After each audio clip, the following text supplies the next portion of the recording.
Hello, magandang hapon po sa inyong lahat. Nandito naman po inyong Lolo Ben. Ang kwento natin ngayong araw na ito ay yung pinanood ko kaninang umaga.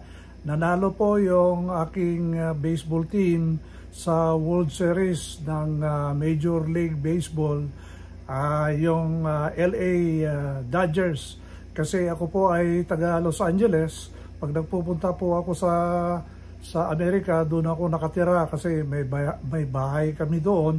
At ako ay talagang fan ng LA Dodgers. At saka doon sa bahay namin, malapit lang po ang yung park ng park po ng baseball games kung saan nangyayari yung games ng Dodgers. Yung Dodgers Park malapit po sa amin. Mga 2 kilometro lang, nilalakad ko lang yon at nakarating ko yung lugar na yon. At hindi naman ako nanood, kundi sa TV lang ako nanonood. Pero siyempre, pag nandoon ako, palagi kong pinapanood ang LA Dodgers. So, kalaban nila ang New York Yankees kasi palagi silang naglalaban yan for the past so many years. Almost 120 years na sila naglalaban. Talagang ano sila, grabe ang mga fans ng mga taong ito. Alam nyo, ang LA Dodgers naging sikat itong taon na ito dahil kinuha nila si Shohei Ohtani.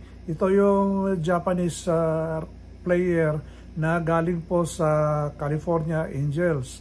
At alam niyo ba ang nangyari dahil ito ay first time ni Shohei Ohtani na maglalaro sa World Series.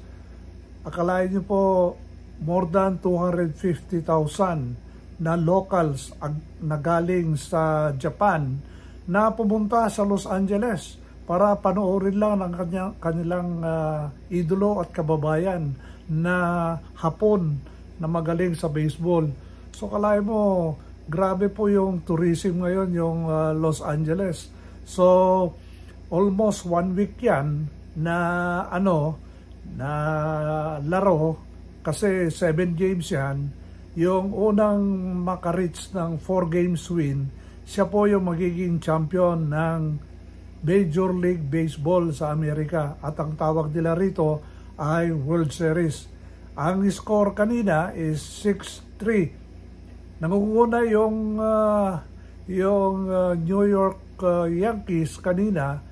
Pero doon sa last inning, kasi nagkaroon ng extension, 20th inning na yon, nag-tie kasi sila ng 3. Full base yung 3 bases yung meron nandun na yung player.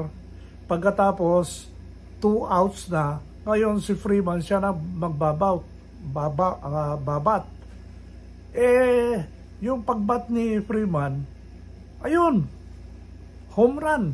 So, nanalo ngayon yung LA Dodgers.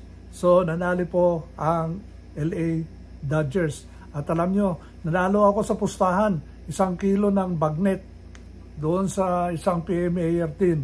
So, hindi ko pa alam, hinihintay ko lang yung message niya kung kailan niya ipapadala yung talo niya sa akin na 1 kilong chicharon galing sa Narbacan, Ilocos. So yan lang po ang kwento ko ngayong araw na ito. Salamat po at magandang hapon po sa inyong lahat. Bye!